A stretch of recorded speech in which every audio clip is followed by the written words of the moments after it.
Hey, nerdy sports fan here. We're talking Week 8 NFL action, and we got the Broncos going to visit the Colts.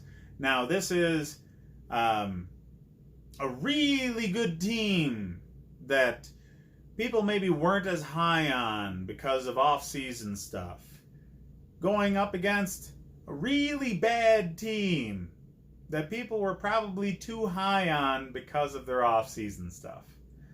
Yeah. The Colts got overlooked by a lot of people, me included. Guilty, all right?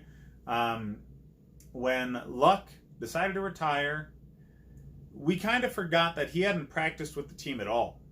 So the guy who was running that locker room the entire time this offseason was Jacoby Brissett. And Luck just gracefully moved out of his way, okay? Brissett still has that fire in him that Luck lost, okay? And he's showing it. You know, he's a very talented guy, and he doesn't dissect defenses like a lot of premier veteran quarterbacks, but who does? You know? Most teams are dealing with a quarterback that has flaws, and it's just a matter of how you deal with those flaws. And last week, I saw Brissett move through his progressions, find open guys. That's all you can ask out of him. That's it. And he's got an offensive line in front of him that'll give him a frickin' fortnight back there to figure out who the open guy is. So, yeah, this is the old school Pittsburgh formula, okay? Back when Ben Roethlisberger came into the league, he wasn't Ben Roethlisberger today, okay? He wasn't the guy that can just knife through any defense because he knew exactly what was coming. He needed to be brought along. And the easiest way to do that was make sure that he has an epic offensive line in front of him and a damn good defense behind it. That's how you win when your quarterback has question marks. And Brissett has far fewer question marks than young quarterbacks do. He's been in the league a few years, all right? Sure, he hasn't had a lot of playing time, but that's because he was playing behind people like Tom Brady and Andrew Luck. And yeah, you're going to bench Jacoby Brissett in favor of Tom Brady or Andrew Luck, but he's not bad, okay? And people like Joe Flacco have been getting starts all over the place, and he's a chump. So, yeah, the Colts are all over this game, okay? Their defense is stout, okay? The Colts defense is as good as Broncos fans thought their defense should be this year. Their offense is nasty. They will run all over you. That offensive line will manhandle almost any defensive line that goes in front of it. Denver's only chance would have been if Von Miller figured out that he draws a salary because he actually plays. Weird, right? Guy didn't show up in the stat line at all last week. Not a tackle, not an assist, not a half a sack, not a batted ball, nothing.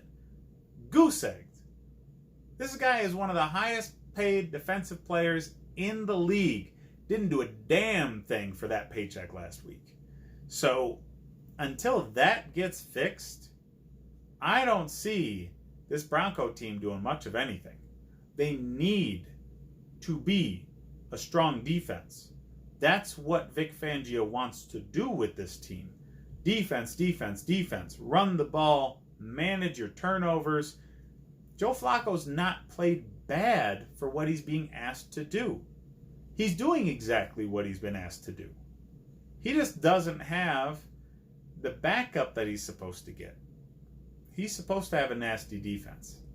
You bring Vic Fangio in to a team that already has Von Miller to make that defense nasty because you think Von Miller can do what Khalil Mack did last year in Vic Fangio's defense. Well, guess what? Von Miller's phoning it in.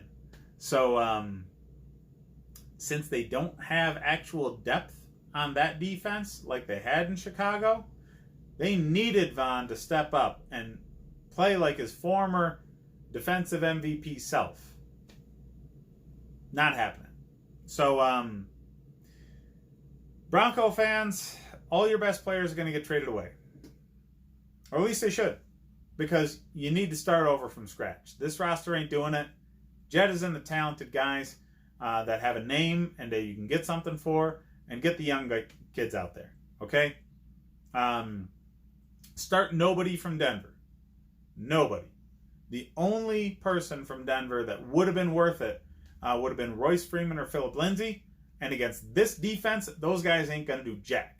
So, start the Colts defense. Obviously, they're going to manhandle the Broncos. And T.Y. Hilton, put him in. They can't stop Hilton.